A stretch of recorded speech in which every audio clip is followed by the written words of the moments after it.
Gente, eu quero apresentar a vocês o Alan Canel. O Alan Canel é a mais nova aquisição de pesquisador ligado ao núcleo de pesquisa e divulgação e evolução humana aqui do IEA da USP. Ele tem uma carreira muito diferenciada que tem muito a ver com carreira acadêmica, muito pouco a ver com carreira acadêmica, e isso é ótimo, porque ele vem justamente com ideias que provavelmente jamais surgiriam dentro da academia, né?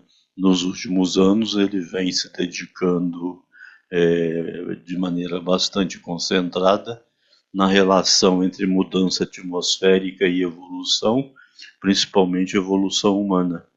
E então por isso que eu convidei a se juntar ao nosso núcleo e tenho certeza que quando a gente arregimentar alguns alunos para trabalhar com ele, certamente isso vai ser uma linha muito produtiva do núcleo. Então deixa eu passar a palavra para ele. Alan, seja bem-vindo. Bom, obrigado e bom dia a todos, né? E também quem está assistindo, né, online ou através de gravação. O assunto hoje é o primeiro de um ciclo de palestras, são 6 em total, onde a gente vai dar uma olhada a alguns aspectos de evolução humana do ponto de vista da engenharia, que é um pouco diferente, né? E iniciamos com a relação entre a atmosfera, né, e a vida, a biosfera na Terra. E a atmosfera é algo assim, normalmente, que você não dá bola. Ninguém dá bola para a atmosfera. Não tem Deus, nem deusa. Ninguém reza para ter mais atmosfera, ninguém reza para ter um pouco menos.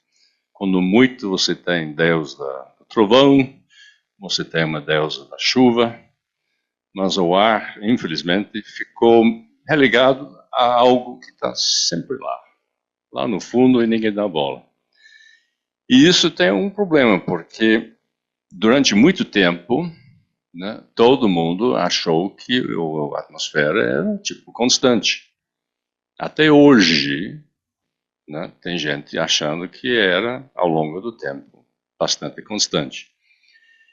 Mas a gente sabe que o oxigênio, pelo menos, isso é reconhecido, e também faz décadas, que varia ao longo do tempo.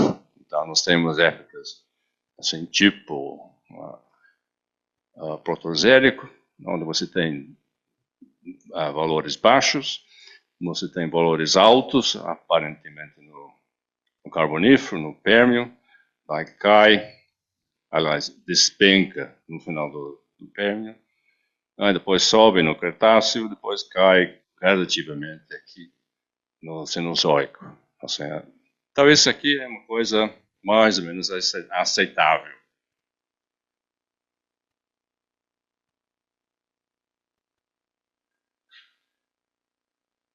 Acontece que nitrogênio também não é constante.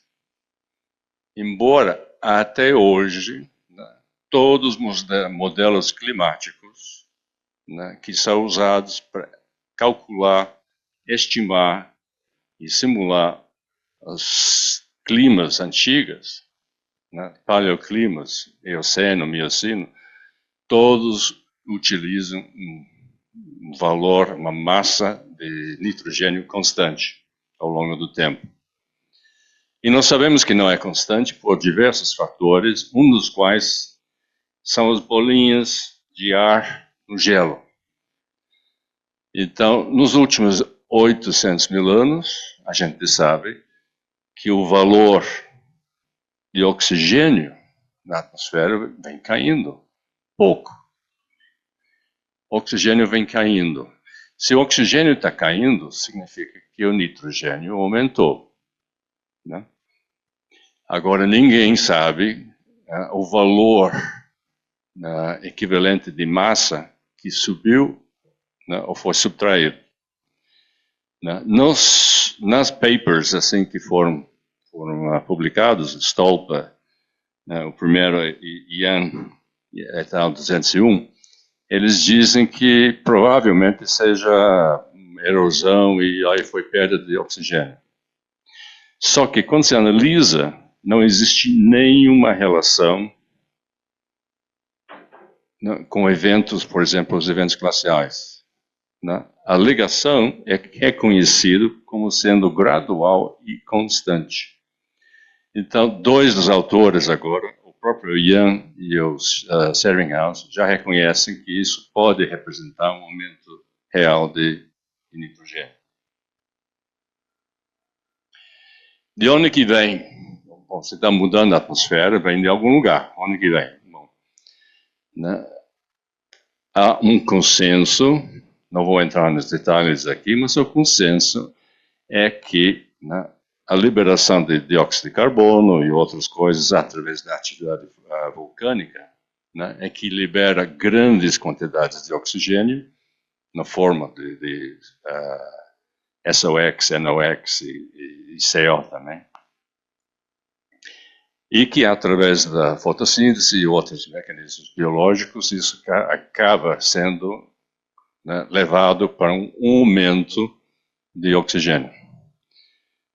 E é bem curioso porque a cada ano que passa, vai aumentando as estimativas. Aí, essa aqui da IAUPA 2019, ele achava que o volume, a massa de CO2 era na faixa de, vamos dizer, 40 milhões de toneladas por ano. Aí eu quis um desenho, no desenho francês, que é um paper mais recente, já dobrou. Ou seja, existe hoje, atualmente, nos últimos anos, uma conscientização que o volume de outgassing, ou seja, liberação de gás, né, em função de atividades tectônicas, é maior. Para nitrogênio, esse troço aqui é pior ainda. As estimativas de emissões... aqui é o próximo. O nitrogênio vem, em grande parte, das falhas onde você tem a crosta, né, em fase de expansão. Então, isto, o basalto, o morbo, né, quando está sendo criado, quando você tem a criação a produtividade de crosta, libera bastante volumes de nitrogênio de diversas formas, e isso acaba sendo absorvido na água fria e sob pressão, 4 mil metros de profundidade, e leva mais ou menos 10 mil anos para ser liberado para a atmosfera. O interessante é que nós temos aqui, em todos os lugares, nós temos uma assinatura isótipa de nitrogênio. Então, quando o nitrogênio do ar, né, vem dessas fontes aqui, né, ele é mais leve. Você tem o isótipo, assim, não é tão forte. Como a gente vai ver, quando você perde nitrogênio, ele muda de assinatura. E isso é visível ao longo do tempo. Mais interessante é que em 2001, Sano et al., né, fez uma previsão estimativa do volume de gás de nitrogênio que estava saindo, né, por ano. As últimas estimativas são 2 ordens de grandeza maior. Em 20 anos, cada década que passa, pum, é 10 vezes mais. Pum, é 10 vezes mais. Então, a gente, provavelmente, do ponto de vista da engenharia, né, seria normal, seria razoável, né, aconselhável, de considerar que os valores atuais ainda estão subdimensionados. E aqui, nós temos aqui uma movimentação tectônica, que significa subdução, significa aumento das placas, e nós podemos ver que tem diversos períodos onde você tem grandes movimentações nas placas tectônicas. Ou seja, a Terra está mais ativa, então tem, na teoria, você vai ter mais liberação de gases. O interessante é que o ponto menor acontece aqui, ó, o mínimo. Que mais ou menos a estimativa é em torno de 720 milhões de anos atrás, né, as placas ficaram quietas. Não houve muita subdução, muito pouca atividade vulcânica, muita pouca liberação de gás. Aqui, silúrio, você tem uma maciça assim, criação, depois despenca na crise devoniana, depois aumenta no Cretáceo, despenca de novo, aumenta no Cretáceo, né, despenca um pouco, aumenta de novo aqui, desculpe, Cretáceo, aqui no final do Triássico. E quando você analisa as outras proxies, você vê que existe uma relação clara entre movimentação tectônica, movimentação das placas, né, e densidade do ar.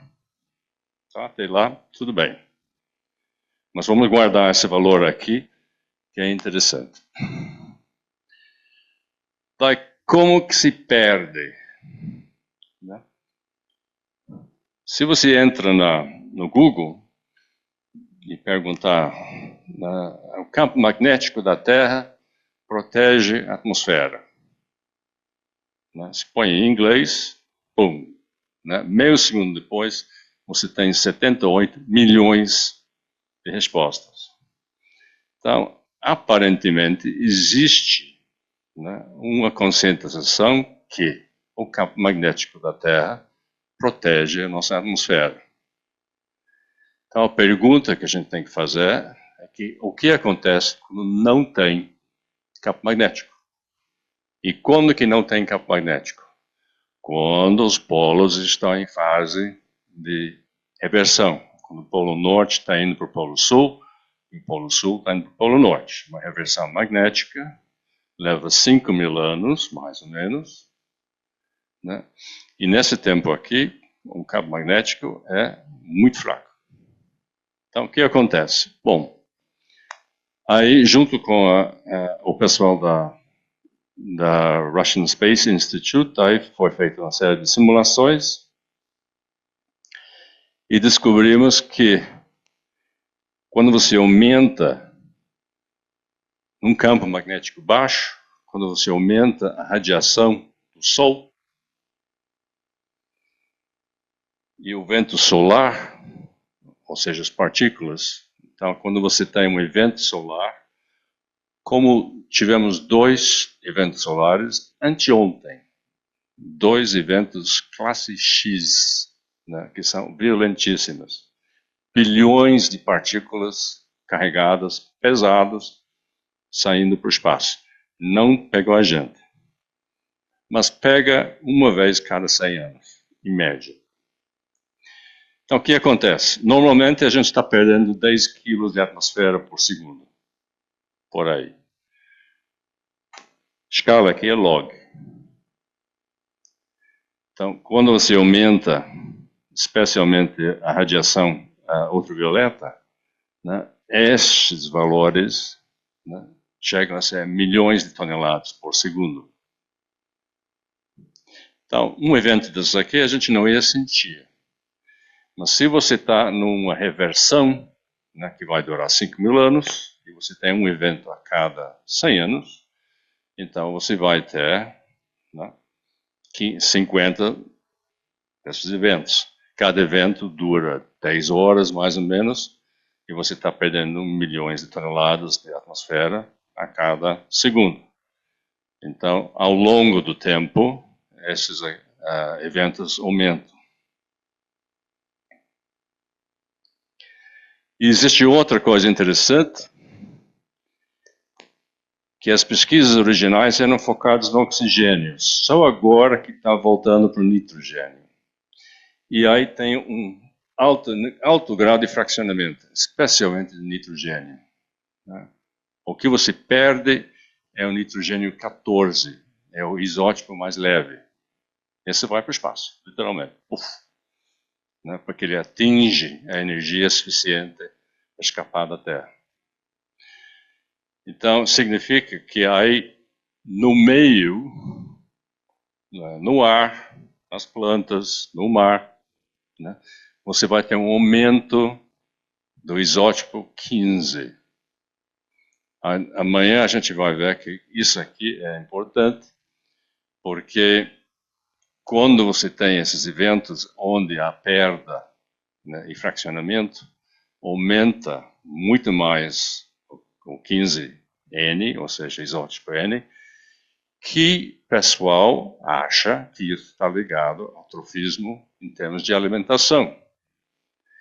Aí você vai chegar e diz, olha, eu estou com esse bicho aqui, né, ser humano, né, 40 mil anos atrás, Neandertal. O que ele comia? Ele comia um bisonte de manhã para café, depois almoçava um bisonte, à noite comia outro bisonte.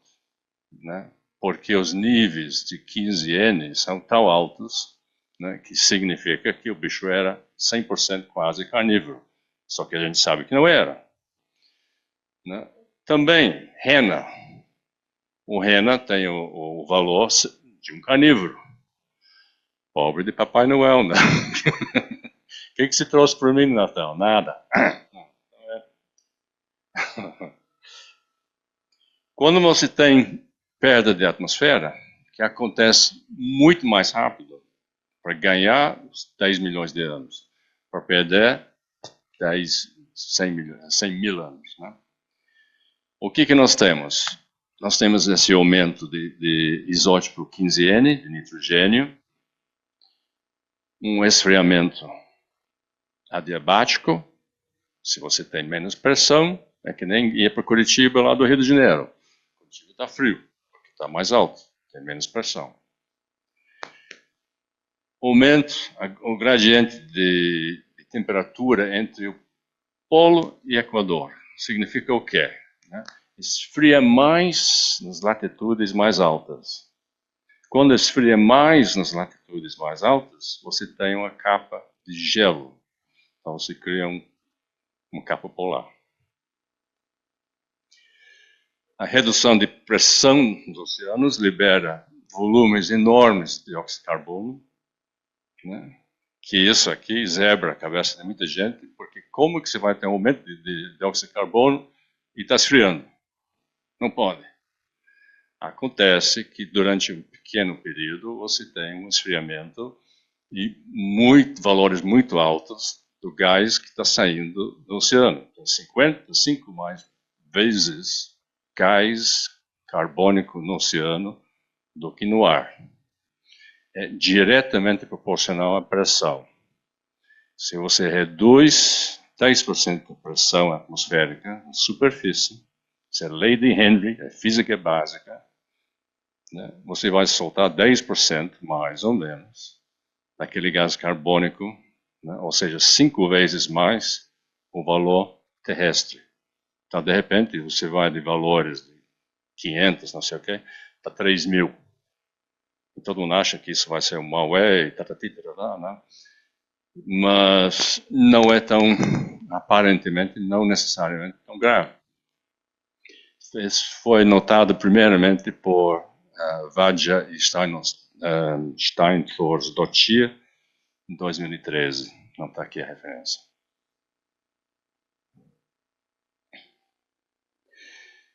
Então, o que acontece quando nós temos uma baixa pressão? Bom, nós vimos antes, né, que o movimento tectônico foi o mínimo há 720 milhões de anos. Slush Ball Earth. Snowball Earth. Ainda se aceita essa teoria de snowball na Terra? Tudo não. Aqui estava aberto. Mas o que houve, a glaciação aqui, até valores assim latitudes bem baixas, aí sim, não tem dúvida. E você fica com essa situação quando a atmosfera baixa mais ou menos para 0,6 bar. Um bar é uma atmosfera, né? Então, metade, pouco mais que metade. Isso aqui não é tão doideira, porque aí tem gente já fazendo simulações com um modelo simplificado para ver se realmente funciona. Ou seja, pegando no pé durante 2 anos de toda a turma, dizendo que, olha, cuidado, porque a única referência que você tem para uma atmosfera constante é Gênesis 1:20. Daqui a pouco eles vão dizer que você é um bando de criacionistas e vai dar problema. Né? Eu cheguei a esse ponto. São amigos, caras. Quando você tem uma pressão alta, você tem bichos que nem essa aqui. Né? Mone, Meganora mone. Né? Carnívoro. Né? Provavelmente em torno de 100 a 200 gramas, um crescido. É um inseto. O inseto respira através de tubos. Ele não tem pulmão, ele não tem mecanismo de transferência de gás. Né? Ele precisa receber ar diretamente da atmosfera.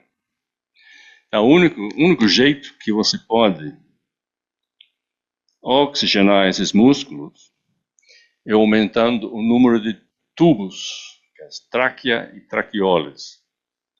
Então, quando você pega um bicho, né, uma abelha, digamos, né, tem algumas abelhas que crescem, né, ao longo da vida.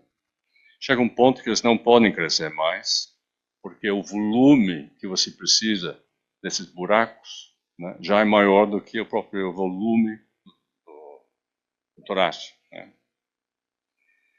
Então, junto com a especialista lá da Sorbonne, nós fizemos uma avaliação e conseguimos estimar o que seria a pressão para forçar o oxigênio dentro dos tubos para que um bicho desses aqui pudesse voar. Né? E todas as reproduções do Cretáceo, que você vê um bicho desse aqui faz super rápido, não era assim. Né? Porque ele voava bem mais lento, né? E não fazia barulho, porque o ritmo a frequência assim, não permite criar aquela bzzz, assim, né?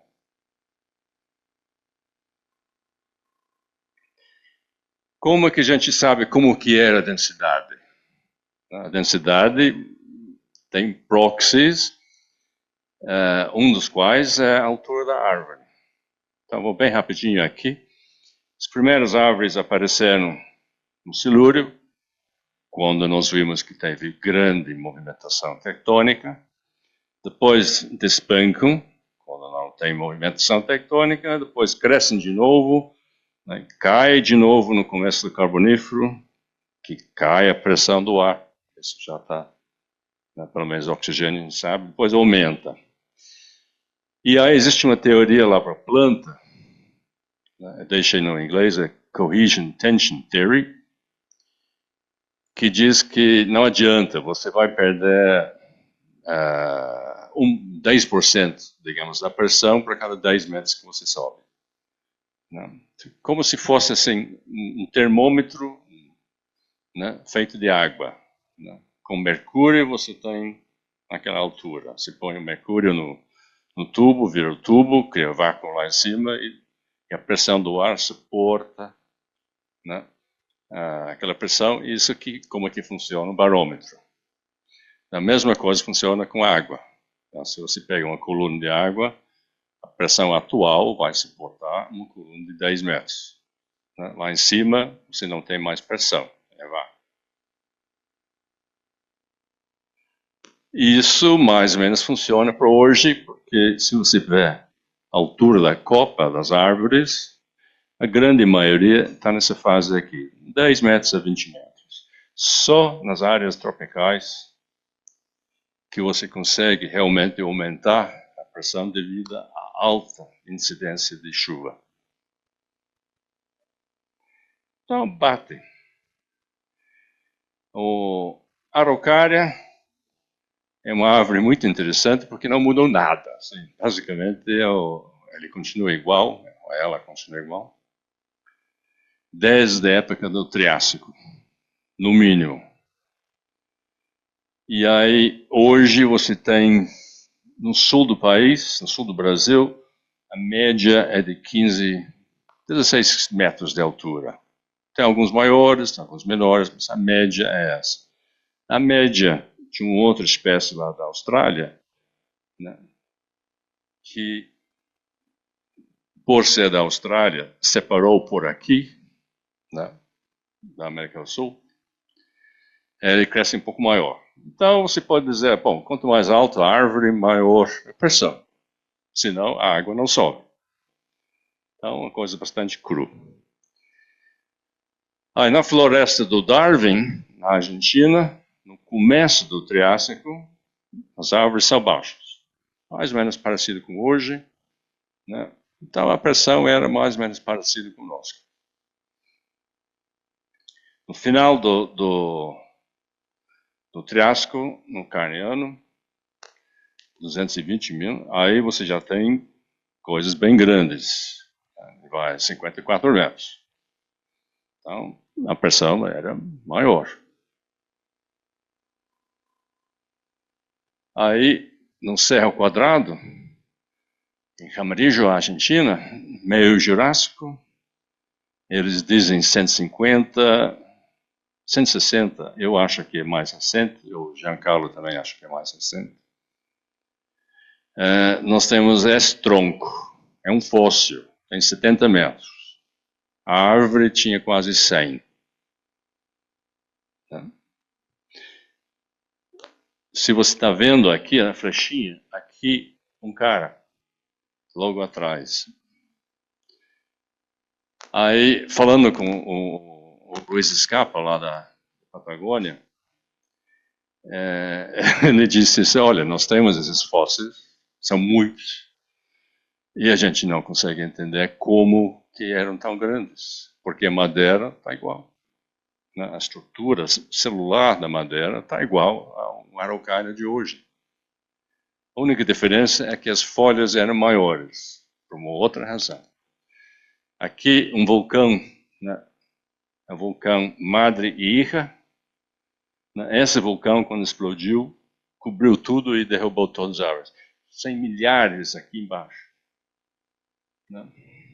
Então, um belo dia, a gente talvez ache um exemplo maior. Esse aqui que eu falei lá dos insetos, né, junto com o André Nel, na Sorbonne, aí nós calculamos, estimamos a pressão para cada tipo de libélula. Dá uma curiosidade.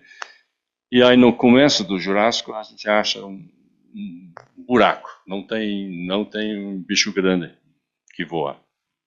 Mas é uma estimativa. Então vamos rapidinho agora. O que acontece quando você tem uma atmosfera maior? Você tem mais calor nas latitudes altas, né? Por uma série de razões. Bom.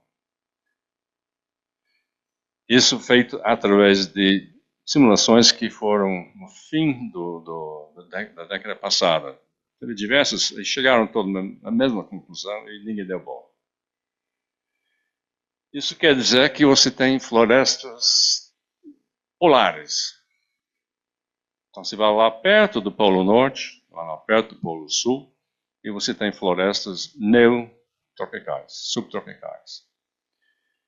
Essa aqui é uma representação de um pântano na Antártida, né, Eoceno. E aqui nós temos o sapo, esses acharam esse sapo aqui. E nós temos esses fósseis, né, de florestas polares, no fim do Carbonífero e Permiano, fim do Triássico, meio Jurássico, Cretáceo, Palácio, Eoceno, até 2015 anos atrás. No norte da Groenlândia tinha floresta. Aí, eu gosto de citar o Darwin, né? Isso aqui no original, ele diz que a importância extrema dessas plantas árticas, né, é óbvio. O que era, ele não sabia. Mas que era importante, era. Isso em 1888. E aí, uma outra citação sobre a Antártida, porque aí descobriram também lá na Antártida. Então, ele diz que nós deveríamos lamentar a nossa ignorância sobre as origens das plantas de carvão lá em Papapá, ou em qualquer parte da Antártida. Talvez seja útil. Então, outra citação do fim do século retrasado. Ele sabia as coisas. Nós temos um outro, agora chegando um pouco mais perto, a nossa época. Nós temos o paradoxo de paleoelevações dos altiplanos de Tibete e dos Andes. E o paradoxo é o seguinte: é uma diferença constante e consistente entre paleoelevações derivadas de proxies biológicas e de estimativas geológicas. O que significa isso? Se você pegar dados biológicos, que são os verdes, eles são sempre mais baixos, 2.000 metros mais baixo do que a geologia. Isso tem criado uma discussão acadêmica violenta, né? Inclusive amargo, que tem citações que o pessoal, né, levanta o dedo e cada lado, né, tenta achar que o outro lado está errado. Primeira coisa. Só não entendi. Os vermes são minófilos? Onde que são os vermes? Não, são fósseis. Os verdes são fósseis verdes. Verdes, é. Desculpe. Se fosse verme, seria uma... E basicamente são plantas, animais, todo tipo de animal, assim, e o raciocínio diz, olha, através do método CLAMP, através o método o Nearest Living Relative, né? Então, essa planta, esse bicho, essa inocente, vivia a, no máximo 2.000 metros. E o geólogo diz que não, eu já fiz um negócio aqui, isótipo e não sei o quê, e aí, pum. Né? Já estava nessa altura, né, há 30 milhões de anos atrás. E isso aqui é tudo Mioceno. Não, então nos últimos 15 milhões de anos, né, houve isso mexeu em tudo, as monções, mudou tudo. Então essa briga aqui está rolando faz literalmente 2 décadas. A nossa hipótese, que estou fazendo junto com o Wei Wang lá de Beijing, é que os dois são corretos. Não tem problema nenhum. Só que os dados biológicos estão em unidades de pressão e não em metros. Então, isso quer dizer que se a pressão fosse, por exemplo, no Mioceno, 1,3 bar, né, esse bicho podia viver nessa altura. Pronto, está resolvido. Então, isso está em draft e a gente espera jogar na praça agora, em breve. No Mioceno, vamos voltar para o bicho que voa. Eu gosto de bicho que voa. No Mioceno teve pássaros gigantes. Esse aqui é um modelo da Argentavis magnificens, né? Argentino, claro. Messi, Papa, tem tudo. Maior pássaro do mundo. Na realidade, o tal do aspect ratio era mais para, não era tão fundo assim, seria mais para cá, né, em termos. Mas de qualquer forma era um bicho enorme. As últimas estimativas eram que pelo menos 50 quilos, né, e com 6 metros de envergadura. Tá? Na teoria não voa. Mioceno. Mioceno. Mas é o fim Mioceno, 10 milhões. Aí você tinha um outro pássaro, 40 quilos, com envergadura maior, né, de 7 metros. Né? Como é que decolava? Perninha curta. Né? No mar, tudo bem, pode decolar no mar, mas aí tem que pousar na terra para pôr os ovos e tudo aquilo, então tem que sair também. Complicado. Um jabiru lá da África, 2,20 de altura. Aí tem uma boa estrutura, fossilizado. E tem um urubu de uns 28 quilos, também da Argentina. Todos os bichos aqui, quando você analisa, eles não podem voar no ar atual. Então, se aumentar a densidade, né, você reduz o power que eles precisam, os músculos, né, você reduz a velocidade que eles vão levantar o voo. E aí, quando se faz as simulações, você chega à conclusão que, olha, no Mioceno, a pressão, densidade, para esses bichos voarem, tinha que ser 1,3. Então, você já viu, aí tem 3 ou 4 que estão pontando para o Mioceno de 1,3. Quanto é isso? 1,3 bar. 1 bar. Está em 30% mais grossa. E com isso aqui, você tem o calor, floresta polares, etc. E tal, né? E tem outras coisas também. Né? Esse bicho conseguia voar? Ele conseguia voar. Quando você aumenta a densidade, fica mais fácil de voar. Né? Se você vai pousar ou decolar em La Paz, você precisa de 400 metros a mais de pista, né?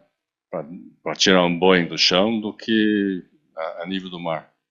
Né? Porque a densidade faz que a sustentação seja menor. Né? E tem algumas coisas assim que, em termos de alimentação biomecânica, né, todo pássaro grande aqui por quilo, né, sempre decola na mesma velocidade. Então, isso tende a indicar que tem uma restrição qualquer biomecânica em termos de acidente. Então, se você tiver um problema, vai ter que pousar. Né? Se aparece alguma coisa, flap total, e vai cair. Se você cai sobre a perna e você está acima dessa velocidade, você não consegue frear, você vai quebrar a perna, vai morrer. Se você bate a asa numa velocidade maior, vai morrer. Então, isso também é uma maneira de calcular como era a densidade do ar, né, com pássaros grandes voando. A gente vai ver daqui a pouco. Esse aqui é o tamanho do Peleganothinid, né, que é um bicho que sobreviveu durante 50 milhões de anos.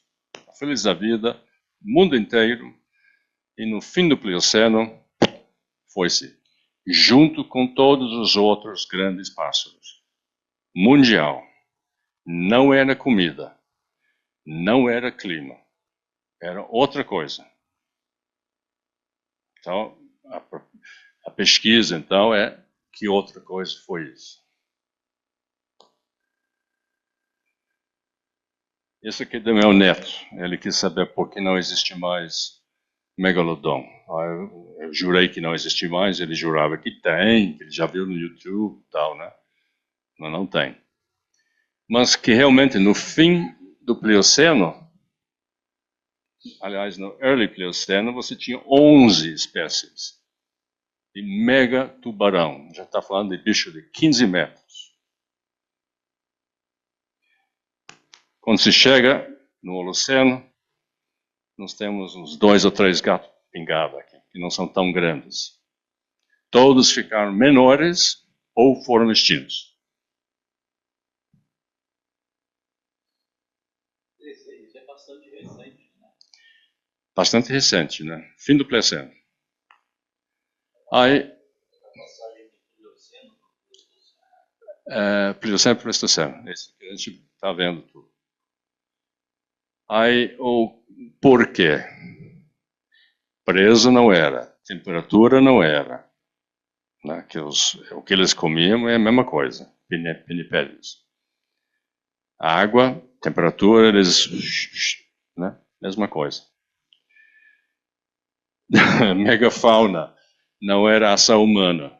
Ninguém entrava lá com lance de pedra e pegava um bicho desses aqui. Então é um exemplo de megafauna que foi perdida. Só que do mar. Não tem ação humana. Mas, se você olhar a respiração do tubarão é a seguinte. Ele anda numa velocidade, e essa velocidade é constante quase para todos os tubarões. E a gente sabe que era a mesma velocidade para o megalodon por causa da pele que foi fossilizada. Né? Daí um japonesinho calculou assim, tudo certinho e descobriu que não, também nadava a 1 metro por segundo, mais ou menos. A água entra aqui pela boca, né? Essa boca aqui escala altura e largura, ou seja, L quadrado. Passa aqui nas guelhas. Né? Aqui tem como se fosse filtro de café em cada um, onde você tem a transferência de oxigênio do ar, da água, para o sangue do bicho. Então, a alometria do volume de água entrando, passando nas guelhas, né, significa que você está sempre trabalhando com L quadrado, L sendo a largura, a comprimento.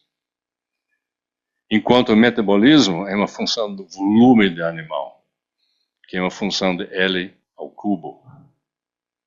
Então, quando você reduz o oxigênio no ar, o bicho tem que ficar menor, que é o que aconteceu, ou foi extinto, depois de milhões de anos. Tá? Como que se pode reduzir o oxigênio no ar? A mesma coisa com dióxido de carbono. Se você reduz a pressão atmosférica, você vai ter menos absorção de oxigênio na superfície da água. Lei de Henry, física básica, né, de 1700 e cacetado. Então, ou houve uma mudança brusca e nós perdemos 10% de oxigênio, ninguém fala sobre isso, não tem nenhum registro, ou houve uma perda de pressão que não deixou mais o tubarão grande, né, sobreviver. Nem o pássaro grande sobreviver. Tá? E quando que foi? Fim do Plioceno.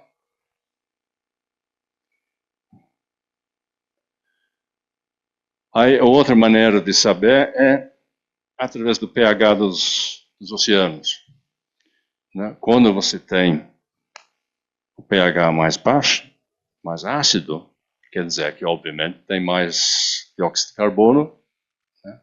Gás carbônico, né? E mais pressão, que está forçando esse gás dentro do mar, né? E o mar está ficando mais ácido. Como nossa garrafa de água mineral com gás, que tem um pH de 5, você abre a tampa, baixa para 6. Então, no Mioceno, que a gente estava falando sobre o Mioceno, aqui ó, você tem um lugar muito ácido. Ah, mas esse aqui é o clima, o ótimo de clima, era mais quente. Todo mundo sabe que era mais quente. Por que era mais quente? Adiabática. E daí? Middle Miocene Climate Transition. Ai, ficou frio. O que houve com a água? Vum, ficou alcalina. Onde que foi o gás carbônico? Uf. Por que saiu? Baixou a pressão. Aqui no Eoceno, né? Aí eles estão achando assim que né? Os níveis de gás carbônico, 3.000, 2.000, né? Tinha que ser porque o pH era muito ácido. Só que todos os dados terrestres dizem que não. Diz que era 300, 400, tipo hoje. Então, como é que você deixa a água com mais gás carbônico, né, e mais ácido? Né, através da pressão. Né? Nossa água com gás, que você aumenta a pressão da água e aquilo fica mais ácido.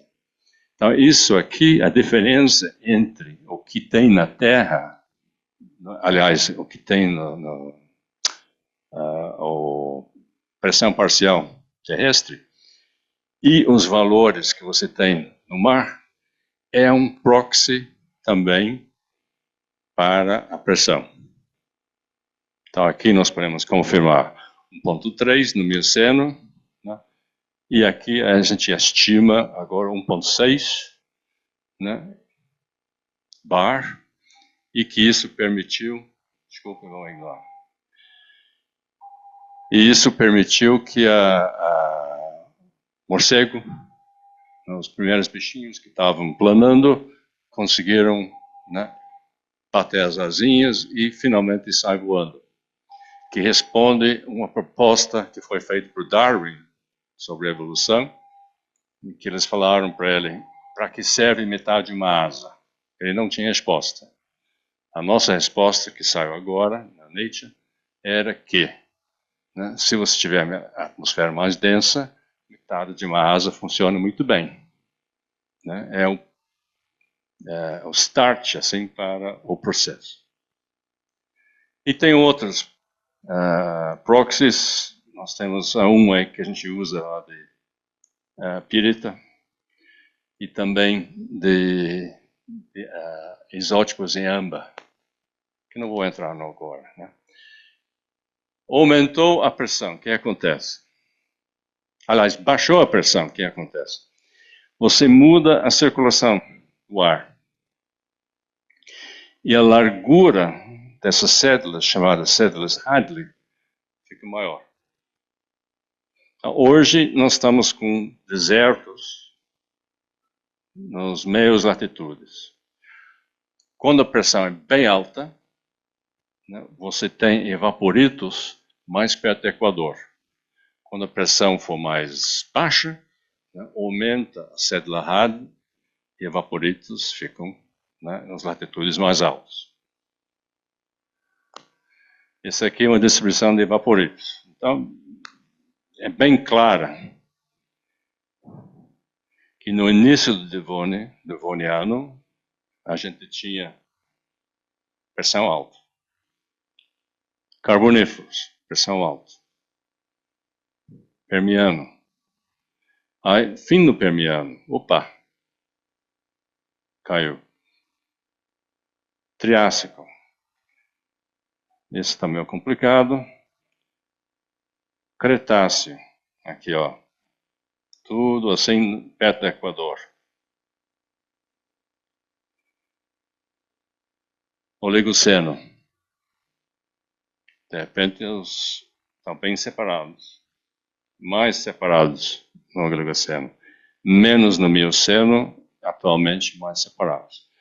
Então, nós aqui agora, nós estamos vivendo numa época em que a pressão atmosférica é mais baixa do que a normal. Isso ao longo dos últimos 400 milhões de anos, mais ou menos. Nós estamos numa... Por isso que está frio, por isso que tem época glacial, tal, as coisas. Então, o resumo da ópera é que nós temos aqui um perfil de proxies que aqui é confuso, porque o Jurássico é confuso, aumenta aqui de novo lá no Carbonífero, cai bastante no Devoniano, então é parecido com isso. Aos poucos a gente vai montando um quadro. Né? Cada proxy significa que você tem mais uma peça da quebra-cabeça para colocar. E recentemente a gente está fazendo um modelo bem simples da atmosfera, em que simplesmente pegamos as taxas de produtividade de crosta e o número de reversões geomagnéticas, né? Vamos supor que é tudo mais ou menos normal em termos de distribuição. Aí você aplica valores relativos e você consegue montar uma atmosfera, onde você sai de um valor, né, estimado e acaba no nosso valor atual. É um modelo assim que você mexe com os parâmetros e ele reproduz mais ou menos o proxy. Você tem épocas de alta pressão, tem épocas de baixa pressão. O que a gente não esperava era isso, e no Cambriano também. O valor de oxigênio não muda muito. O que muda é a pressão. Quando aumenta a pressão, aumenta o oxigênio que entra na água. E daí você tem o Grand Ordovician Biological Explosion e a explosão cambriana. Que aí, pelo que eu saiba, isso não foi relacionado ao oxigênio. Mas o mecanismo de colocar aquele oxigênio dentro da água não foi explorado. Então, é alguma coisa que apareceu. Isso a gente está fazendo com o grupo lá do Dietmar Miller, lá de Sydney. Isso aqui é a comparação, como eu falei. Onde que não bate é aqui. O que teve aqui? Chicxulub. Chicxulub é aquele asteroide que bateu, né, na Terra. Então, a gente está achando que dos efeitos da Chicxulub, um efeito que não foi olhado foi a perda da atmosfera. Porque o mecanismo que eles estudam é o impacto, eles não estudam a energização, né, da ejeta, quando aquela massa enorme de material foi jogada para fora, também deu energia, né, cinética para os isótopos mais leves. Então você tem uma perda de 14 E e uma perda de 16 E. Isto você vê. Essa aqui é a temperatura baseada na oxigênio. E aí, temperatura alta, né, 30 graus, depende, boom, e fica frio.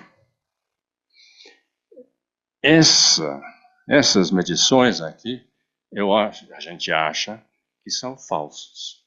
Porque, na realidade, você está captando um aumento de um isótopo mais pesado, né, porque o mais leve foi perdido.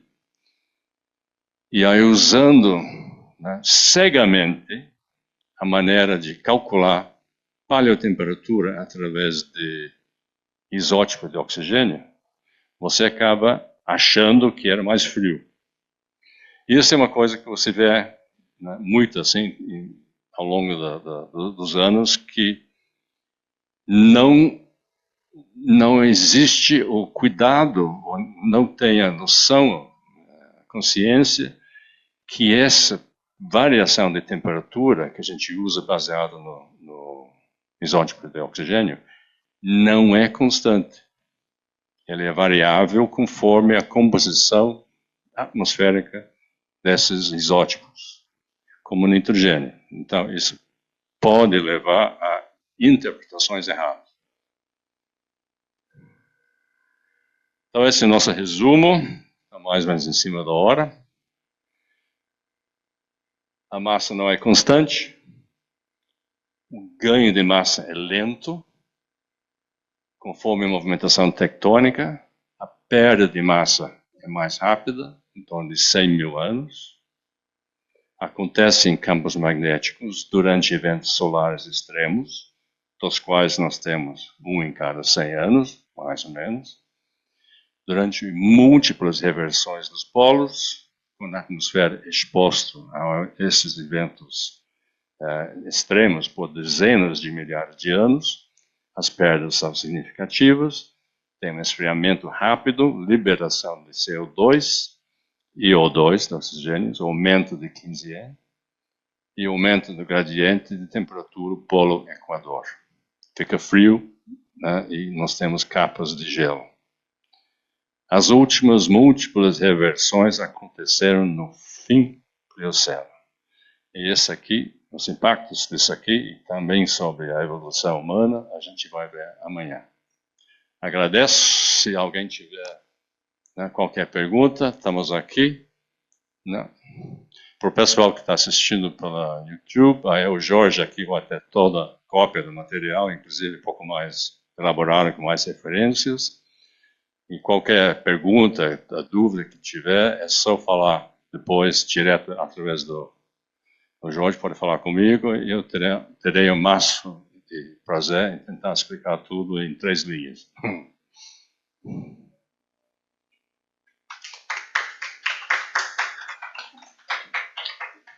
Plateia pequena, mas de boa qualidade. Eu não entendi uma coisa. Você disse que as reversões polares ocorrem a cada 100 anos. Não. Nós temos aqui eventos solares, né, muito fortes, que atingem a Terra, em média, a cada 100 a 150 anos. Tem uma referência aqui sobre isso amanhã.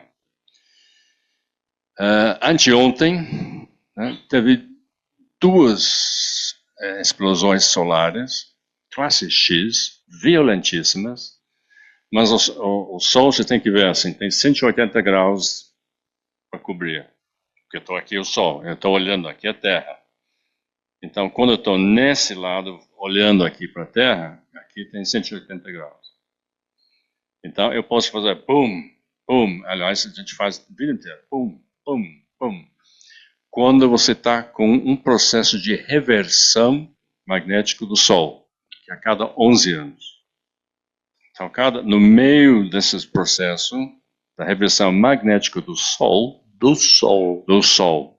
Isso não ficou claro. Tá, meu desculpa. O Sol muda a cada 11 anos. Então, no meio que estamos agora, né, não tem campo magnético firme, então fica soltando esses, né, chama-se flares, né, eventos.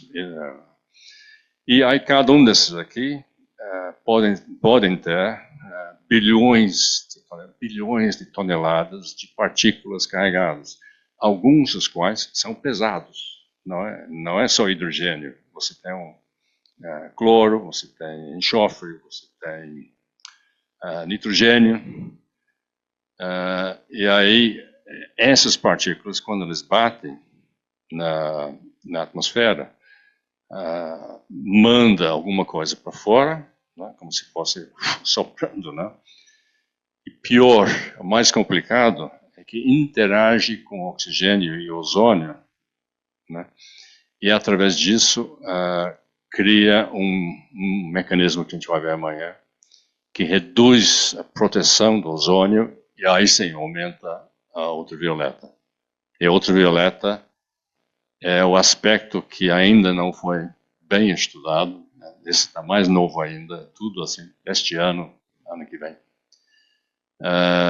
Que tem efeitos muito fortes sobre a biosfera, né? E inclusive sobre a evolução humana, a gente acha. Ok. Ok? Tem alguma pergunta dos presentes? A nossa querida Lia Amaral, que é professora titular da Física da USP e que também trabalha com evolução humana, trabalha principalmente com a questão da bipedia. Bipedia, bipedality. Mandou 2 perguntas. Você mencionou 4 reversões polares do campo magnético. Uhum. Quando foi a última reversão e quando se espera a próxima reversão? Bom, reversões tendem a ser múltiplas.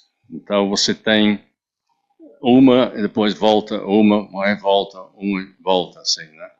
Então essas múltiplas reversões, a última foi do fim do Plioceno, ok?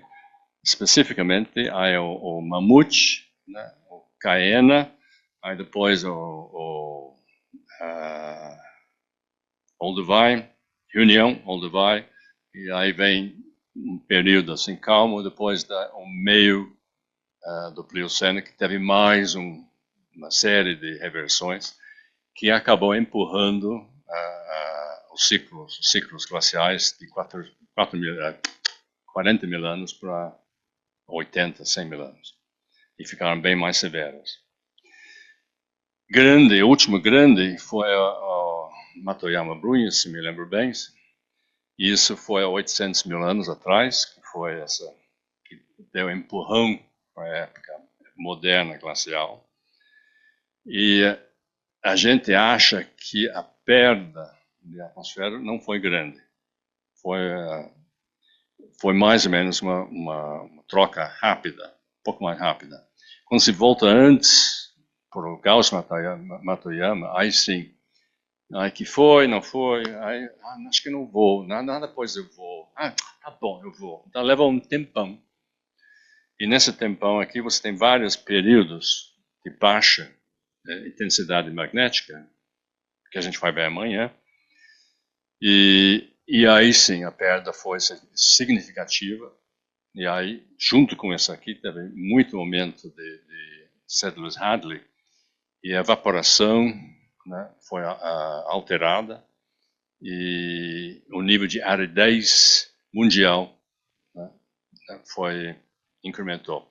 E foi-se, nessa época aqui, foi-se basicamente os lagos. E só para continuar na pergunta dela, tem alguma previsão de quando será a próxima reversão magnética? Bom, eu não tenho nada marcado para a semana que vem.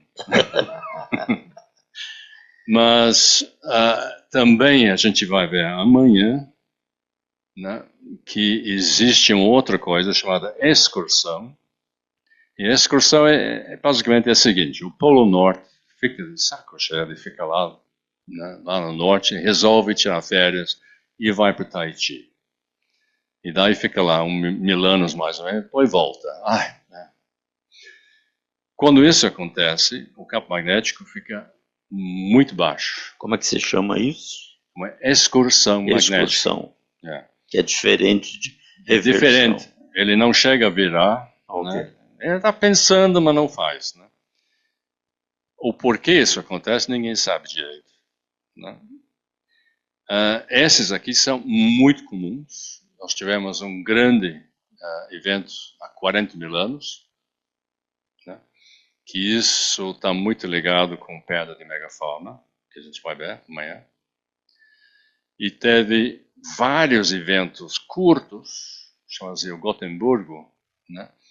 Há 10 a 13 mil anos, que também está ligado com Younger Dryas e também está ligado com perda de megafauna, possivelmente. Tá? O que assusta, né, pessoalmente me assusta, é que o polo magnético norte, né, está indo na direção da China, numa velocidade de 60 km por ano. Tudo está em direção à China. Tudo está made in China, né? Até no Polo Norte agora. Né?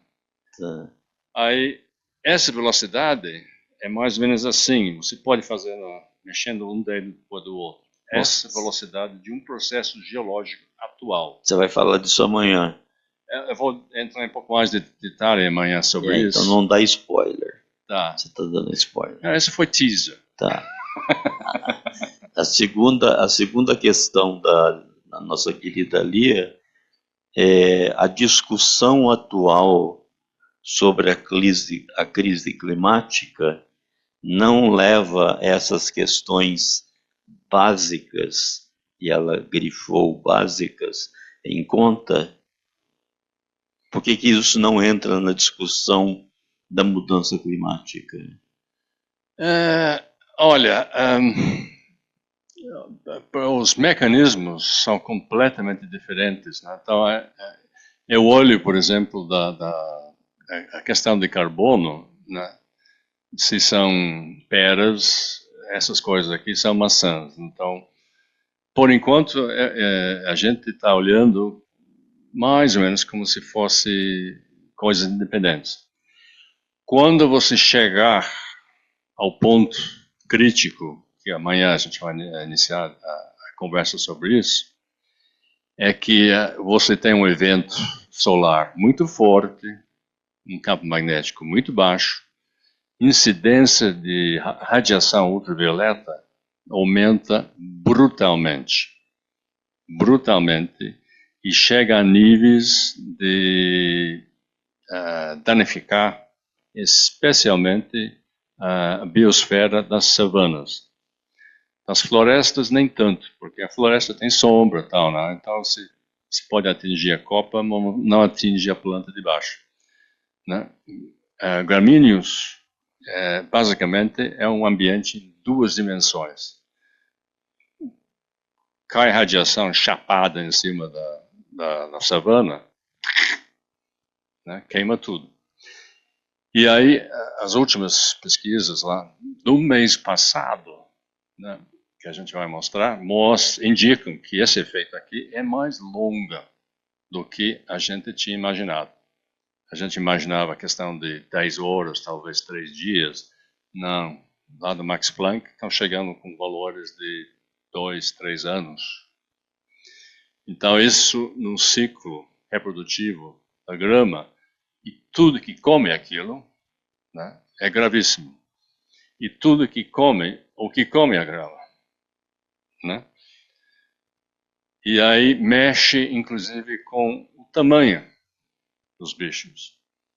Então nós temos dados muito precários, mas indicam que nessas épocas os bichos ficaram bem menores. Então, em vez de ter um wildebeest de 300 quilos, você tinha um wildebeest de 60 quilos.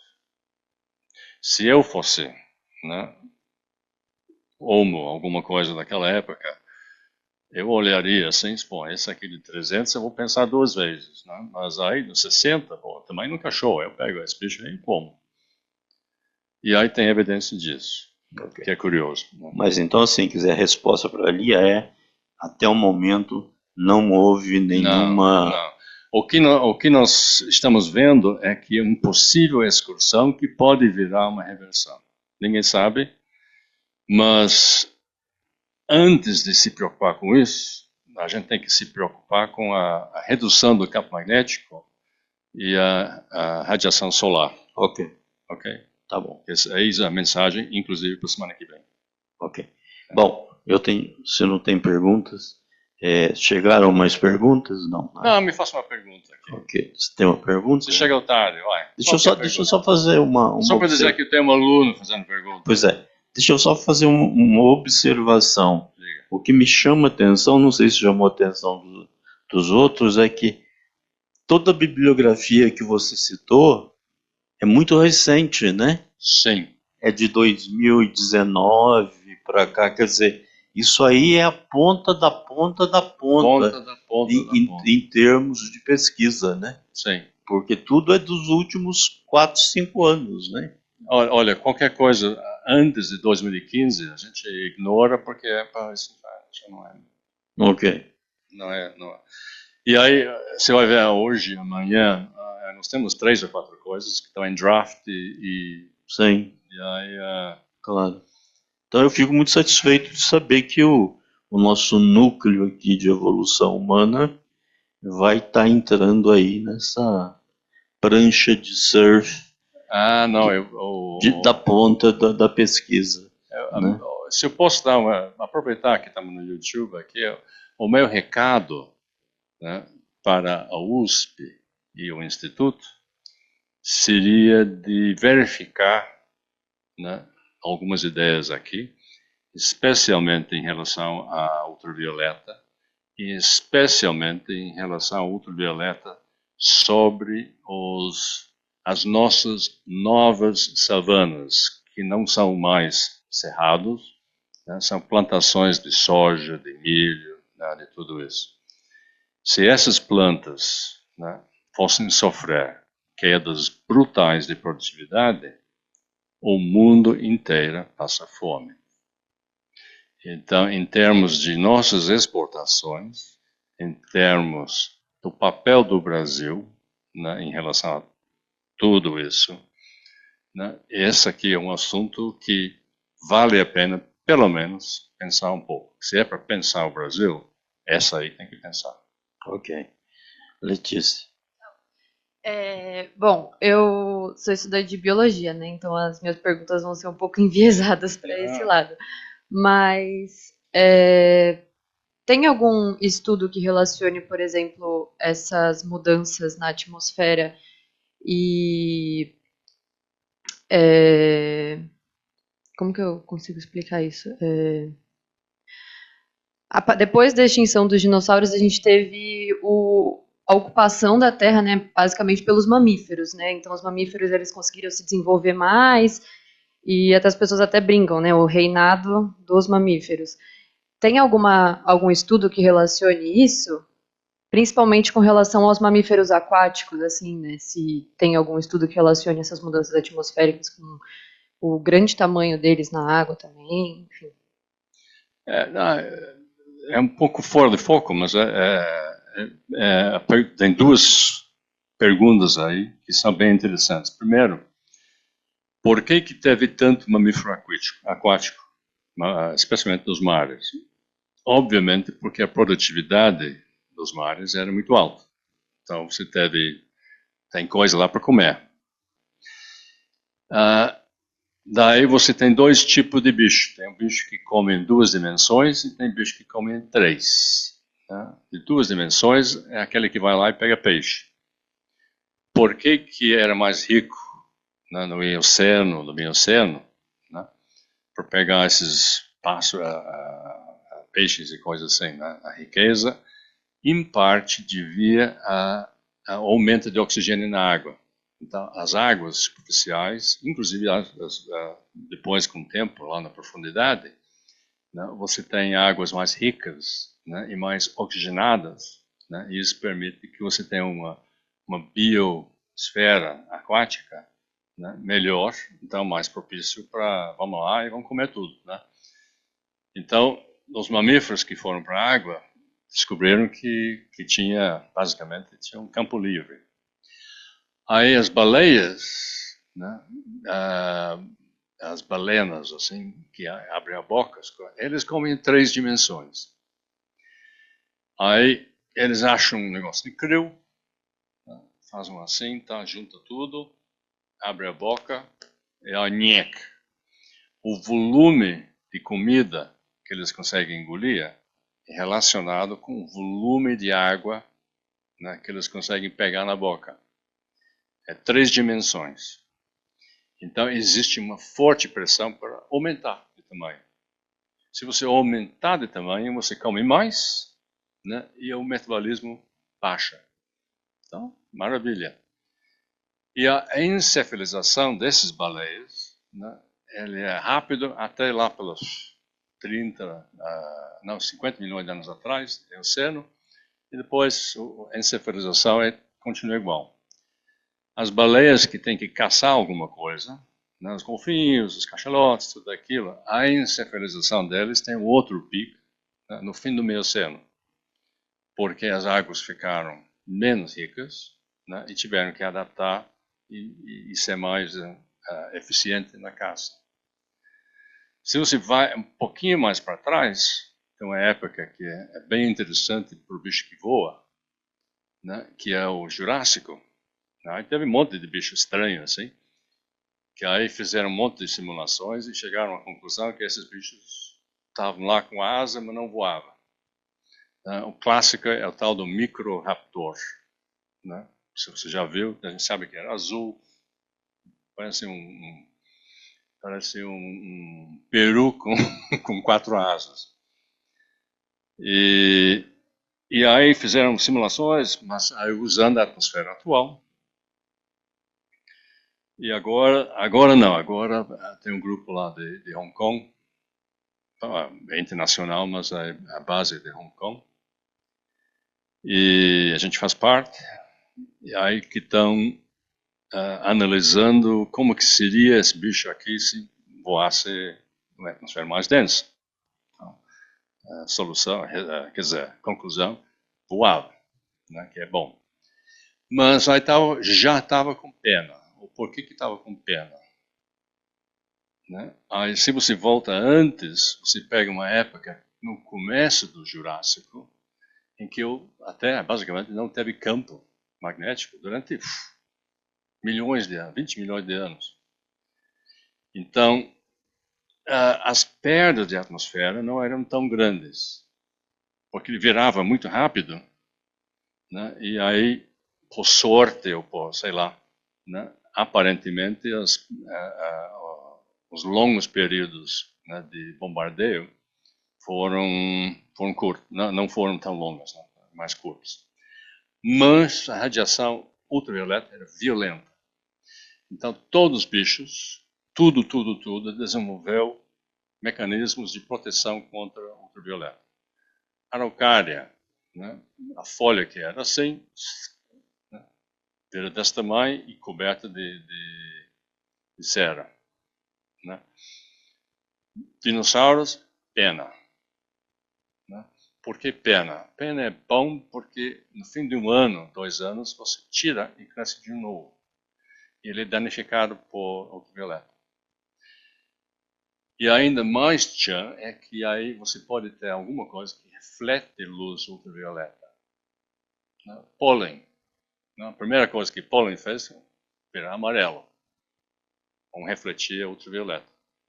Depois precisava de uma capa. Né? A gente chama de flor. Cocolito, né? Que é aqueles bichinhos lá do mar, né? Que produz aquela plaquetas de calcite. Calcite é um bloqueio ultravioleta. Né? Se me lembro, são 15 famílias, dos quais 14 nasceram ou se desenvolveram no começo do Jurássico. E o mecanismo é tão forte, se você pegar esses cocolitos, né, e põe uma lâmpada UV em cima, né, em questão de minutos eles começam a produzir calcite. Assim. Então, tem um mecanismo lá no fundo que já reconhece troço aqui e já vamos proteger. Então, eu diria que aí, mamíferos é essa aqui, mas aí teve diversas outras épocas em que você nota que a biologia está mudando para adaptar, inclusive, a atmosfera. O titanossauro, por exemplo, como que ele vai esticar aquele pescoço de 7 metros? Né? Não tem. Ele precisa de uma pressão externa maior, né, para aguentar a pressão hidráulica. Então, uma série de coisas. Obrigada. Bom, mais uma vez, obrigado, Alan. E a gente se vê amanhã às 10 horas. E parabéns pela sua pesquisa.